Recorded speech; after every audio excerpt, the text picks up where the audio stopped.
Governor Mills signed the Highway Fund budget into law today.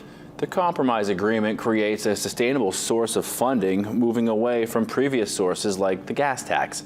Under the plan approved by both parties, 40% of the 5.5% sales tax on vehicle purchases and 40% of sales and use taxes collected by the Bureau of Motor Vehicles will go to the Highway Fund. Mills says it's expected to generate more than $200 million for infrastructure repair over a 2-year period.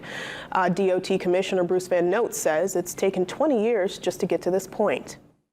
It's huge for allowing us to make plans, deliver plans, and leverage federal funding. So it's really a big day, and you know, the credit goes to the governor, who has had steadfast support for transportation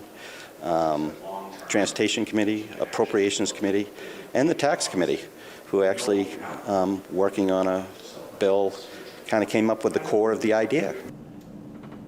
The plan goes into action July 1st. Van Note says Maine DOT will use the funds to help with their 3-year infrastructure plan that includes over 300 bridges, 2,000 miles of light paving, and almost 300 miles of highway construction and rehabilitation.